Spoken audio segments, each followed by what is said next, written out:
So this next part that we're going to talk to is construct. And it's interesting because construct has two versions. It's got the verb and it's got the noun. In comments that Lachelle had before, she referred to it in the noun in regards to construct being an idea or a theory containing various conceptual elements. And then the actual verb, which is to build or to erect.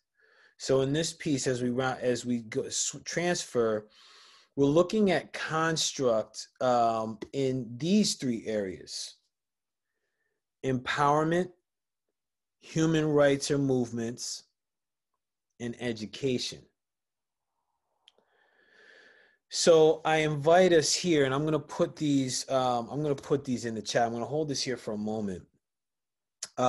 Because this is where we can take, this is where we start to build, start to carry, start to allow our words to vibrate, as I mentioned before, and also start to, for each of us here, this is a chance for us to learn and hear from each other as far as what can be done from our perspectives.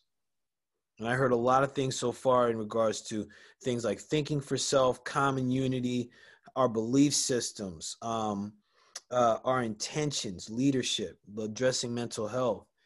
And the piece that I see in this, it's like really wow. As a model here, just to check in, first I was like, when putting this together, I was like, I'm going to answer empowerment, but thinking about this in the conversation, I'm going to say education is a major part of the construct.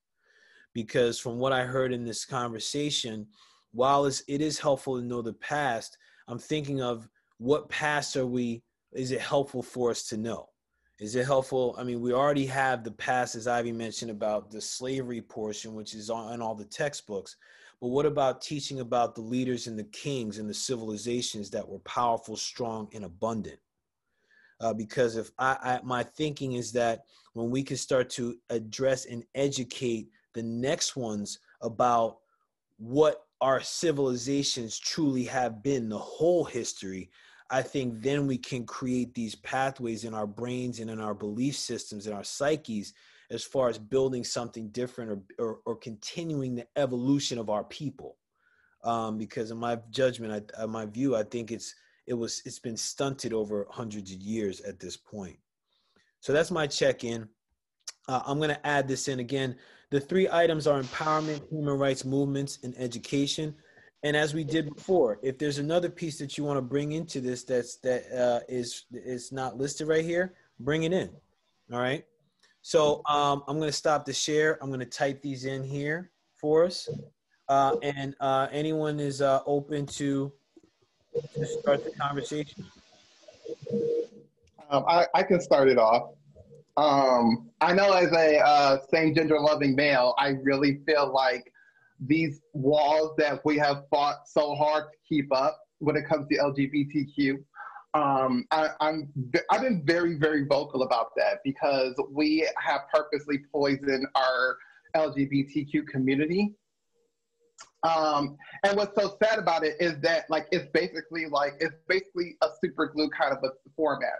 So when I say that, it's been in our churches, it's been in our music, it basically have been in places that it's not so easy for us to, to take it down and throw it away, in order to start over or for us to, have some kind of ground. And I know it's already hard enough when you're dealing with LGBTQ period, but being that there is now that you're adding color to it, now you're definitely trying to survive in deep water, and that is not the easiest thing in the world. I do believe that some things have changed, but just because of climates and because of how deep-rooted a lot of this stuff is, I still feel like there's some ways to go. I feel like there's been always a chance for us to open another door, for us to make equality more, regardless of your sexuality or who you identify as. And it's sad. And what's even sadder about that is that it's led to plagues. That's why we have the download culture. That's why when a lot of these things happen, men sleeping with men, or men giving women HIV/AIDS, it always comes to the black side. It always hits the black side. I can't tell you, when it's Caucasian, it's completely innocent and a mistake. But when you put black into it, and it has a name, it has a definition, it basically writes itself out. And that's very unfortunate that we have gone so far than to put people in a box, and then and we don't even do our own work to try to break that down.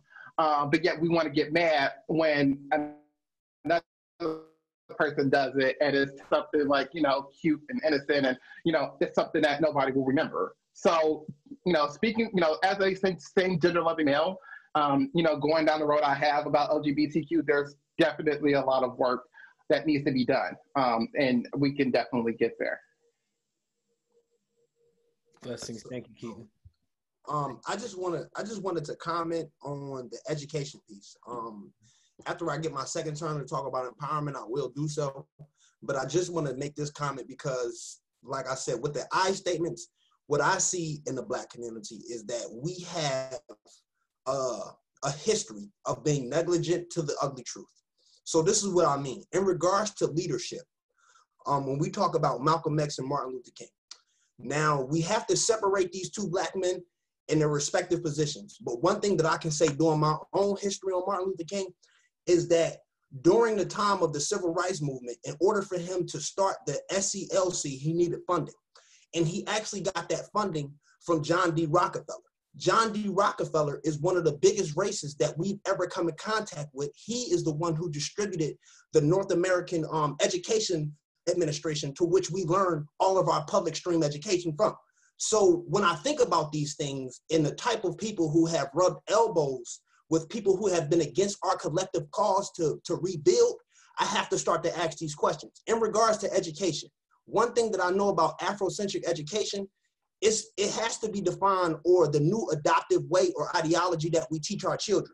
Because I don't think as a Black man, any other construct relative to our history will be potent enough for them to understand what we've been through in order for them to have the proper tools to move forward. So as a result, we as educators who have familiar with the constructs, we are armed with the necessary tools to advocate for a more authentic education for Black children. So it's a lot of things that I feel like we don't necessarily want to talk about, because what happens is it goes against the egotistical comfort of what we see in the Black community. So I'm just going to make one more point in regards to our financial disposition. As of 2020, Black people in America only own 0.77% of the wealth in the United States, 0.77%, which means we are 0.23% off from just having 1% of financial wealth. So what I'm trying to tell you is that racism happens in this country from us due to our lack of financial power. We don't own anything, so therefore we can't construct the ideologies behind what we own to push forward in our own cultural cause. So with this dichotomic relationship that we have with white supremacy, I think that we make it uncomfortable to say that we're going to do something that's exclusively Black for Black people. Not saying that we want to exclude everybody else. It's just that certain fights is just not everybody fight.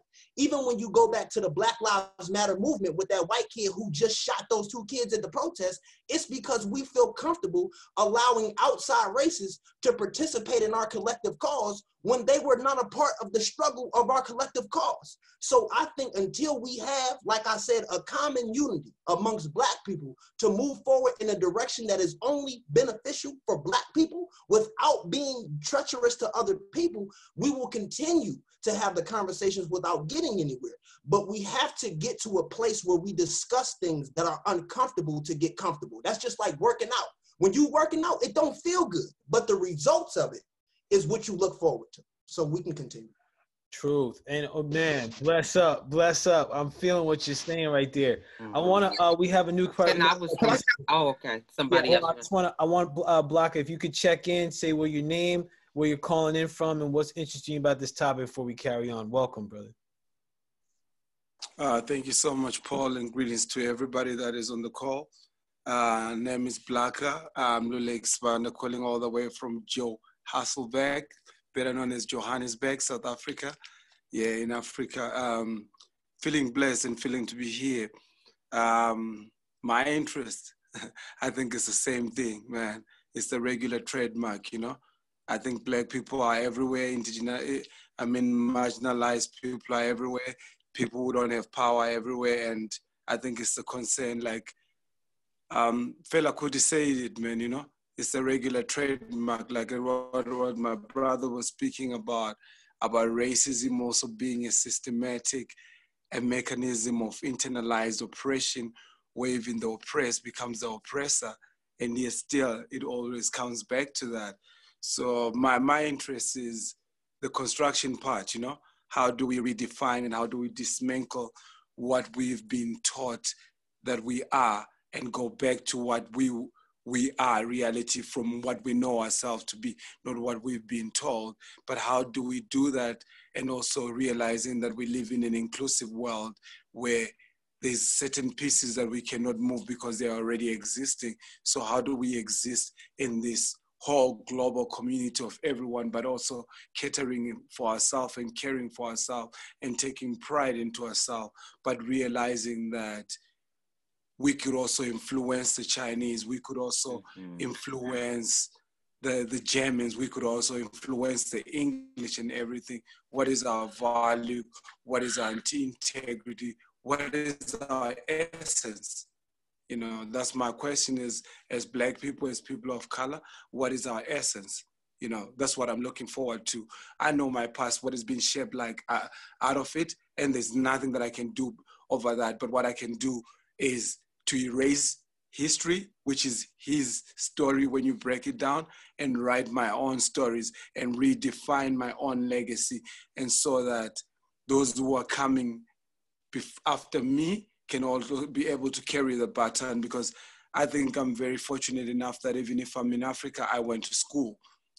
And I'm not saying that I went to school, I want to save the white supremacy economy and everything, but how do I formulate my ideas to work for me and work for my family and work for my lineage and work for my community, which is common unity again?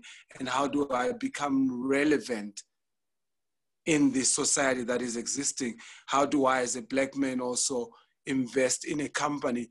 Let's say a Black guy is trying, or a Black woman is trying, or anyone of the marginalized community is trying to invent a car or manufacture a car. How do I get into those business? You know, that me always looking up to buying a new Samsung and new all this. How do I also become innovative and also part of the whole structure and everything? Because I think that's where I'm at as a younging and as an intellectual, to say, how do I contribute my time now not to become into this destiny? Because the destiny was victimhood, but it doesn't end with the destiny, you know? The journey is success, so it keeps on moving on now. So my question that I bring everywhere I go is, how do I give back to myself and give back to the present so that it can reshape the future? And how do I take responsibility and knowing and also adapting into this system that is already existing? Because as personally, I'm not trying to recreate another system, because I'm already succumbing to 500 years. So I'm not willing to take something else over. So I'm going to build on top of the system that is there, but functionally and fundamentally to me and the people that I say they are my people, and not segregating anything else. Because I've learned, in as much as we talk about race, I can have a job or a project with someone of my color, and they disappoint me into something else, and then I can have a business decision with a white person that will treat me better off, and I'm not taking away their privilege, but I'm saying I want to also deal with Black people that are professional, that know what they are doing, even if they are making a mistake. Let them be truthful to alert me to say, I haven't done this. How do you think we can do this? So I think one of the problematic things that is happening actually in our race, we're not even truthful to ourselves because we haven't healed from our own trauma. Before we deal with the other race, let's deal with our own trauma. How do we move from there? And I'm not shifting the blame game, because we know who the oppressor is, but we can't keep on oppressing ourselves. You know, so that's the value that I bring on to you. Okamaku, my brother. Thank you so much. That was my introduction. Thank you, Paul. Awesome. Bless up, King. So happy. I just want to add something to that because he brought up some great points. I think one of the things to point out with Nkai as well as Keaton is you could see their passion in what it is that they are feeling is very important. And I think that is very important to show that to people. The passion is what really gets the emotion charged for people. So a lot of people dealing with pain can identify with that passion. However, they are not in a position to be a leader. So somebody who's passionate and has the knowledge to be a leader has a way of talking to the decision makers and influencing people to inspire them to take the actions that they need to take in order to get better. So you can be an influencer and talk to a crowded room who agrees with a new tomorrow, but you don't have the energy and the bandwidth to carry those people on your back to do it. You need people who are willing to stand up with their own legs and go with you to that new tomorrow. So that's the difference. So the difference is, even though we can bring up the disparities, we can talk about the oppressor, the difference is to know when to be in a position to recognize what you give to people so that they can fight for themselves as individual and come together, all fighting with the same goal in mind, rather than you carrying the burden of however many people in the room on your back personally. Blessings. Thank you for that. Keaton, do you have I think another thing, and this is, I'm sorry. Are you good? Everything good? Yeah, you good. Go ahead, man. Okay. And I think another thing is, and I think this, we have to also keep in mind, because I'm all about balance. So I have to realize the fact that, you see, the thing is, not everybody gets Black Lives Matter. Not everybody understands it, which is disheartening. There are people out there who just think that we're just talking about Black lives, which I don't believe. I do think that Black lives are being the forefront because we are the people who are being killed. But when I look at Black Lives Matter, I'm also looking at Asians, I'm looking at Latinos, I'm looking at Muslims, I'm looking at all those people of color, because while they're not the ones who are in the hot seat right now, that does not mean that they should be discredited. And I can basically say that based on how we treated Muslims on 9/11, how we treated Asians with the coronavirus pandemic, what Trump said about Mexicans, and how many people took that to heart. And on top of that, you got to remember, there are people out there who seriously believe that Black Lives Matter is just a Black KKK, which really pisses me off. But at the same time, it's up for us, for people to understand this. That's not what we're saying. That's not what we're doing. And you also got to remember, there's also those people out there who are not going to, there's also people out there who are just not going to get it. There's those people out there who will do anything to tear it down. So I really want people to understand that, it's very important for us to keep the vote, to be vocal and stay on the line about what Black Lives Matter really is.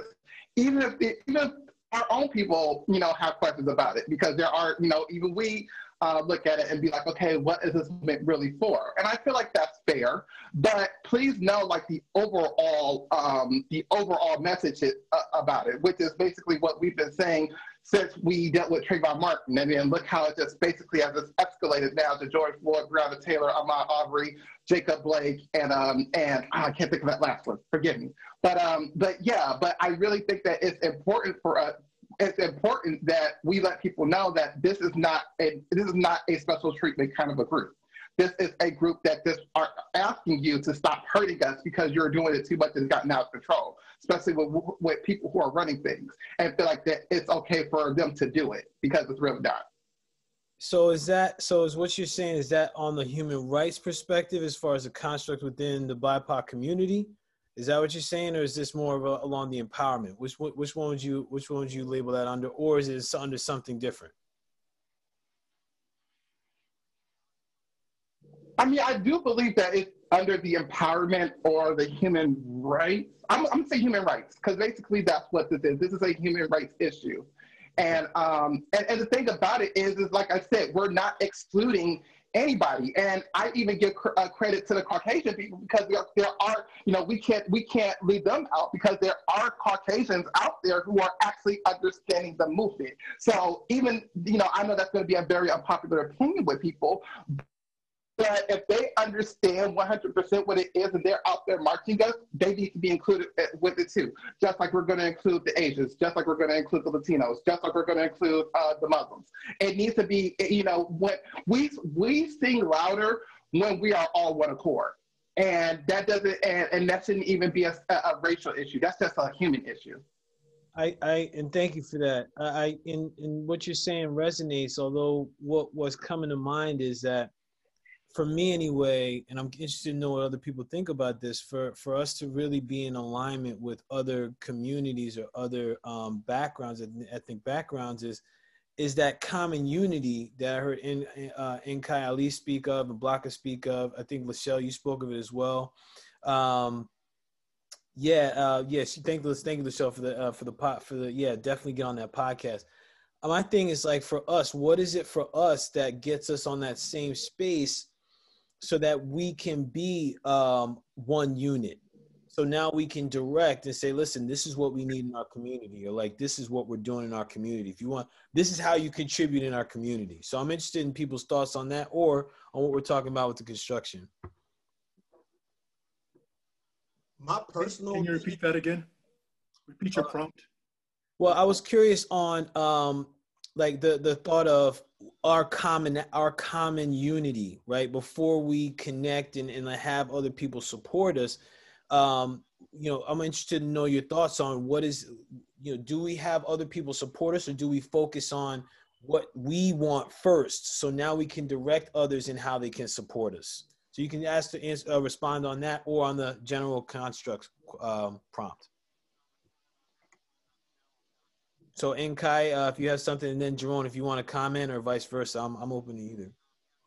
Okay. I guess my personal opinion in regards to us moving forward, I think that one thing that needs to be, one thing that I think is pertinent in this conversation is our political disposition as a people. Because we have a lot of people that's Democratic, a lot of people that's Republican. So when we take, you know, our entire history as a people into a collective, I could personally care what political party you're for, as long as you're for the forward mobility of the race that you belong to. So with that being said, it's kind of hard, like I said, when you think about the dichotomous relationship that we have with white America, I don't think that any policies that we ever wanted to push was in the view of America to deem worthy, right? Because Black nationalism, from what I understand in my research, is the #1 threat to the infrastructure of America. So that's before terrorism, right? That's before the cartel. That's before all that, what Black people are doing to try to merge together to build a nation for themselves is the #1 thing that's threatening to white America, because it breaks the financial infrastructure. So the reason that I put that together is because even if we collectively come together right now as a community, the one thing that we would have to really come to bat to it is who I rule, right? Because we'll have Christians, we'll have Muslims, we'll have Buddhists. So we'll have all these people together on one land. And the next fight is whose ideology is going to reign supreme. So this is why I think it's very healthy to bring back the historical context in which we talk about, because until we deal with that, it's going to be hard to move forward.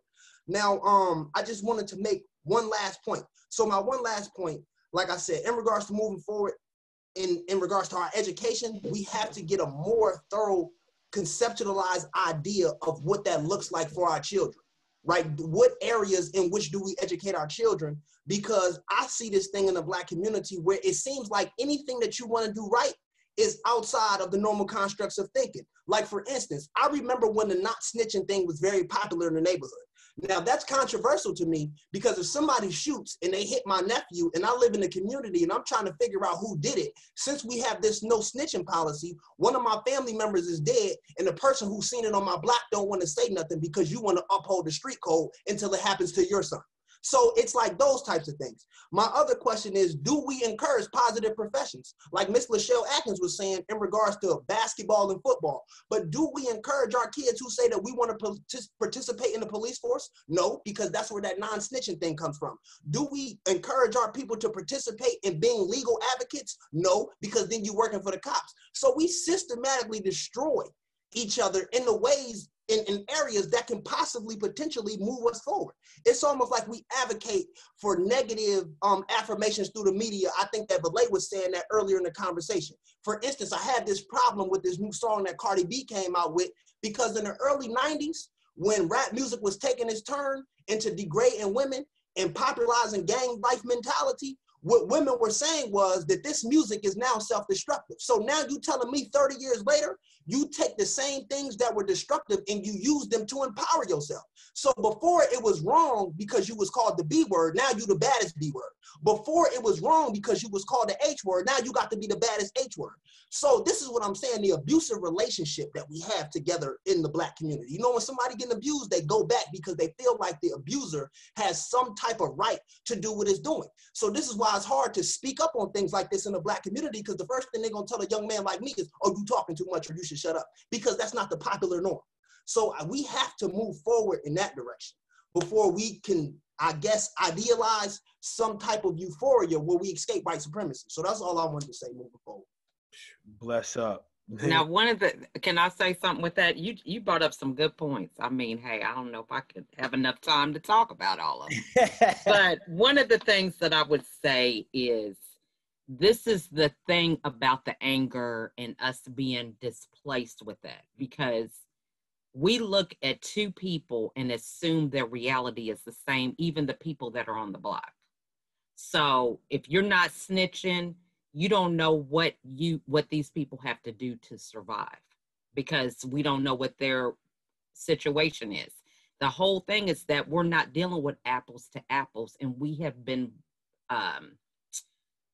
we've been put in this situation where we believe because somebody has the same skin color as us, they live on the same block, that we are the same, and we're not, for different reasons.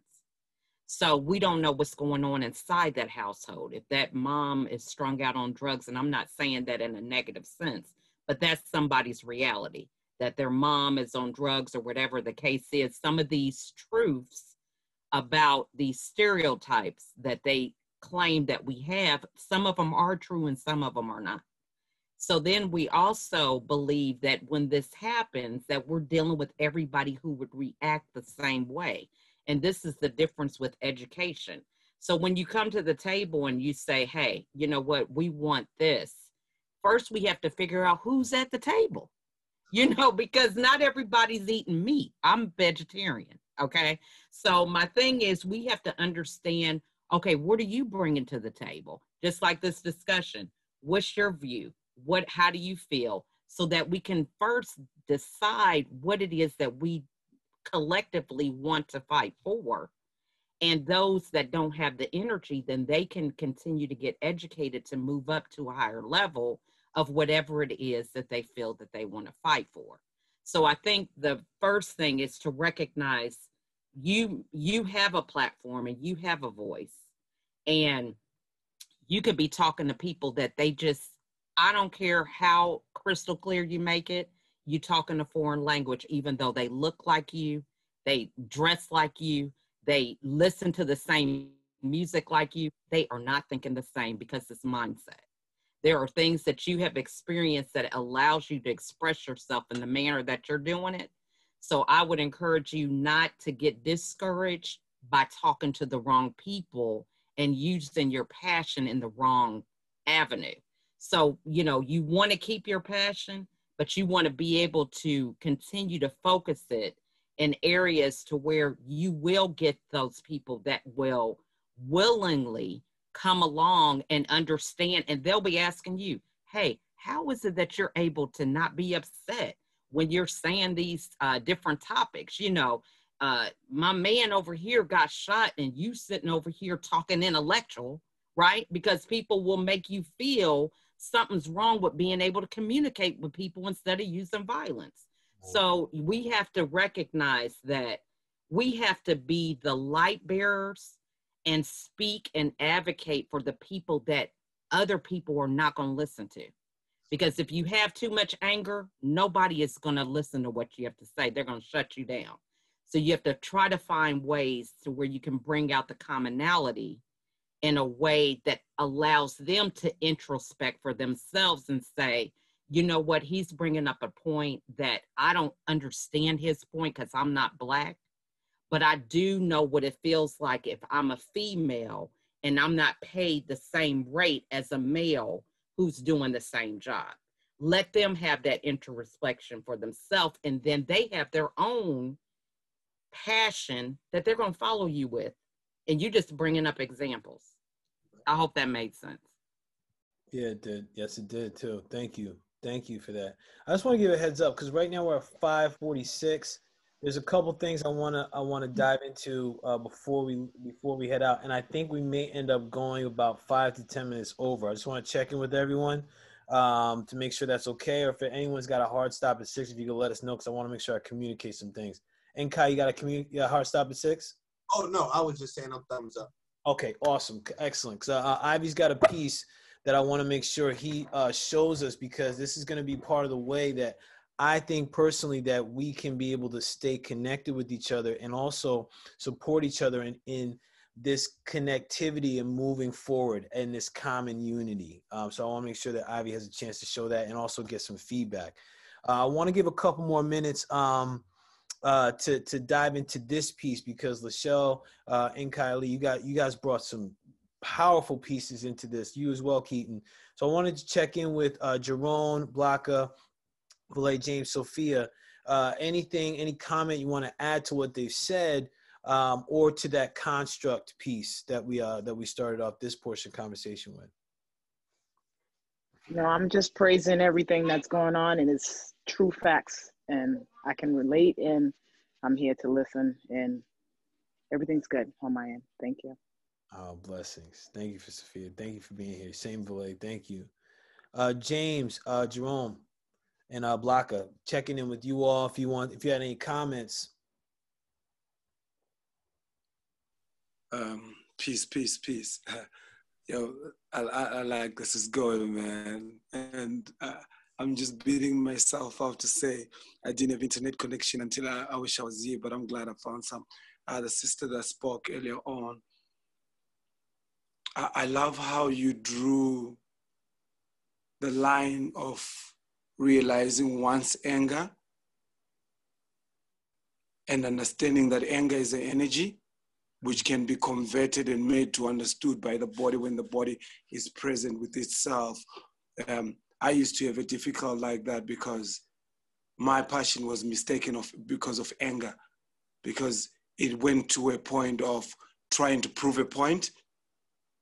Yet of all, I understand the point, but I must also realize who I'm dealing with and how that thing lands onto that person, and also to realize that I cannot change a person's mind that they've grasped for 30, 40 years, 20 years, whatever, in that moment of time. So how do I see that person too? It's very important for me to see that person and say, oh, he's operating in this mind. This is what he's made to. Why I bring this across, because white people are not born racist, but they are taught from birth, you know, through the structures that is around them, through the system that is around them, through how maybe their guidance or their parents or their party families operate, or around the situations where they're in, or even the privilege that is entrenched into other things. Still the same as me as a man. Being a man to me is also being privileged, because I have certain advantages, not saying that women can't do them, but the world has normalized them and has made them traditions and culture and taboos that men can do this.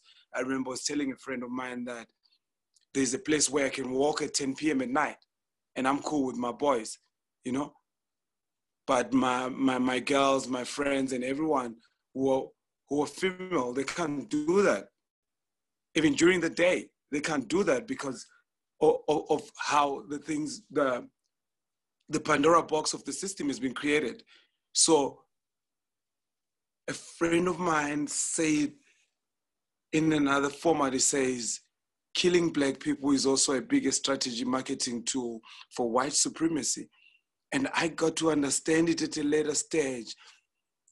And then when me and Ivy spoke out, he says, that is why the reason they put the gun on the head, because they know that's where your pineal gland is. So they know how to install fear. So even sometimes we speak out of fear instead of grasping what we're speaking about, because I think when we're speaking within our power, we're not trying to dehumanize anyone, but we are trying to be kind, to say, see us, listen to us.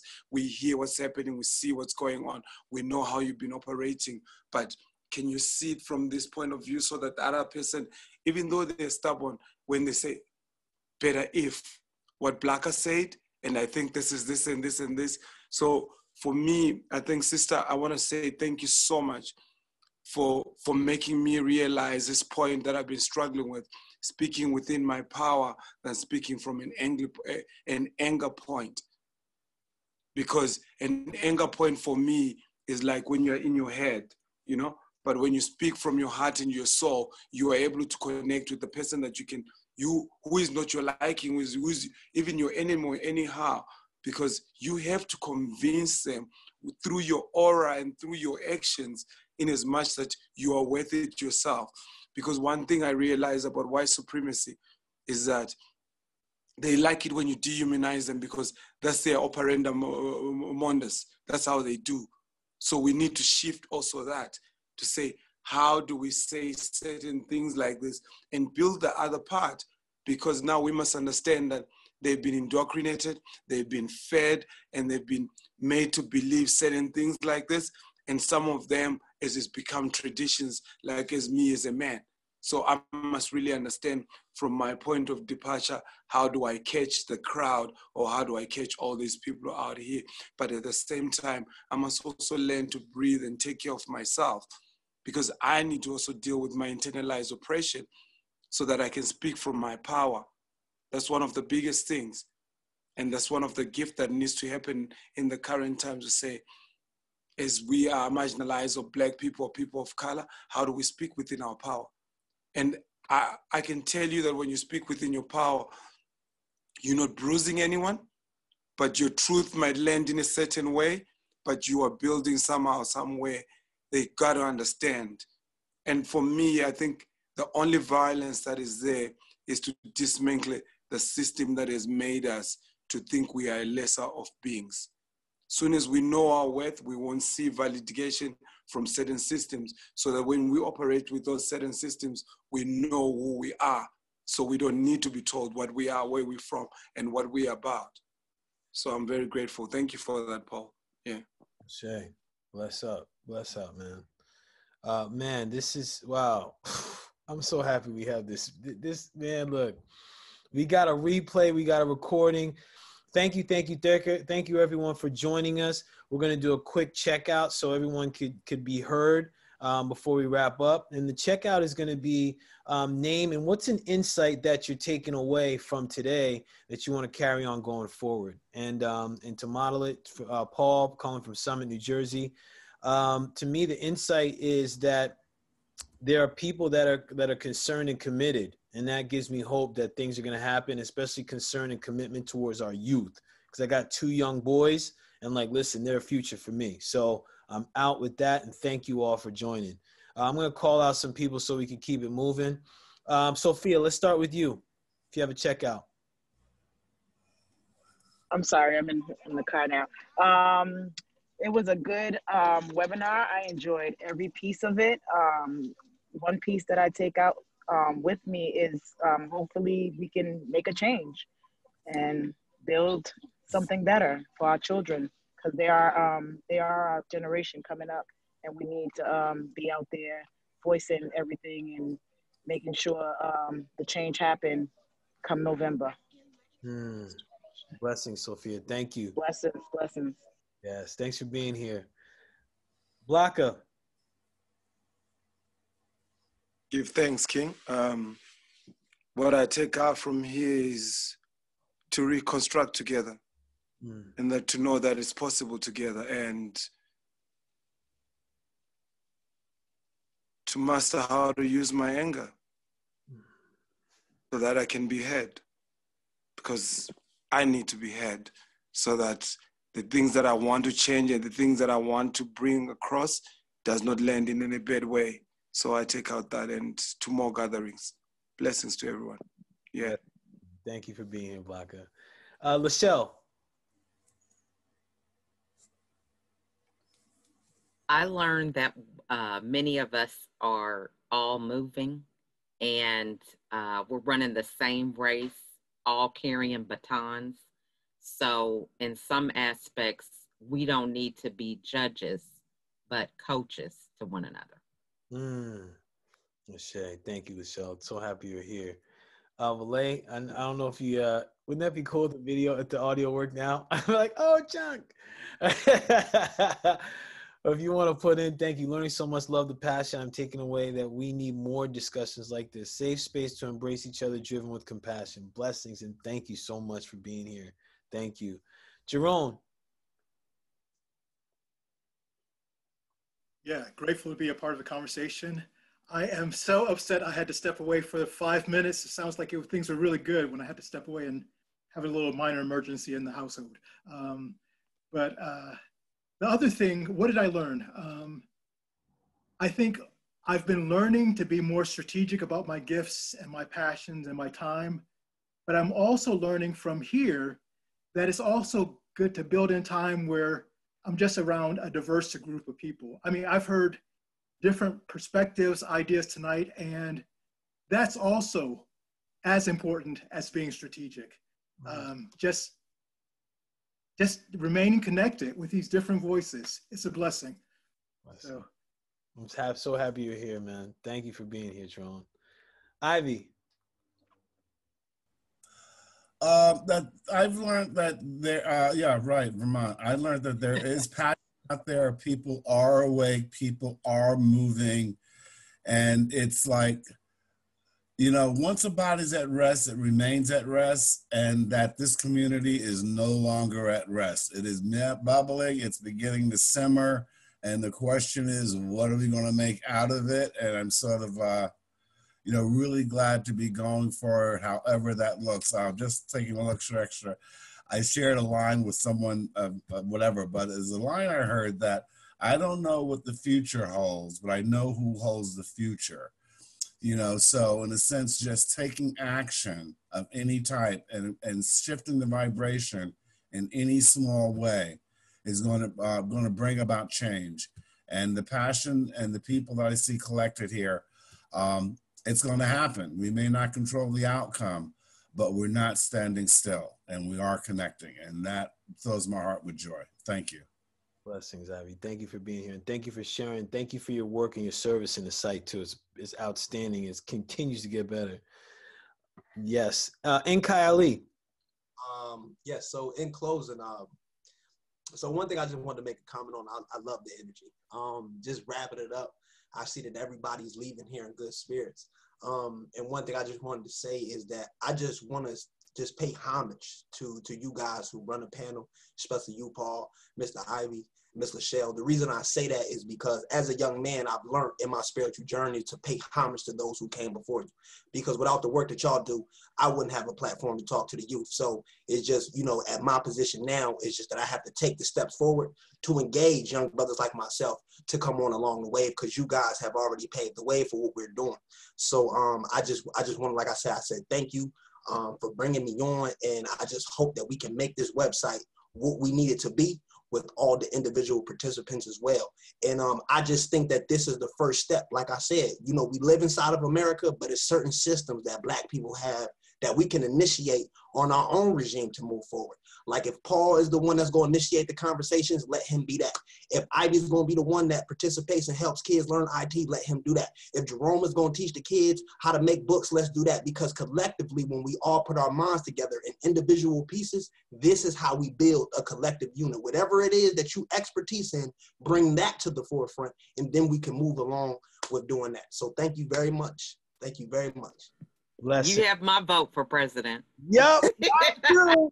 Mine too. Yep, for real. Thank you so much, Nkaya. I'm so happy that you were here. And Keaton, before you go, I want to call out to bless up to Keaton for hosting a portion of this today and for stepping up and saying, listen, I want to be a part of what you're doing, Paul, and I want to be able to hold these types of circles. So as the youth, man, I appreciate you for stepping up. I appreciate you for giving this a go. You're going to see him a lot on these again. And for anyone else that wants to participate, bring a topic to the BIPOC Collective. This is more than me. So if you want to do something, please let me know, man. We got more coming up and topics already. The next one that we're going to have is in October, though, and that's going to be more around the vote and us being conscious and aware. So thank you. And Keaton, you rocked it tonight, man. What? Keaton, let's have you check out. Saving you for last, man. Yeah. Thank you, Paul, for letting me do this.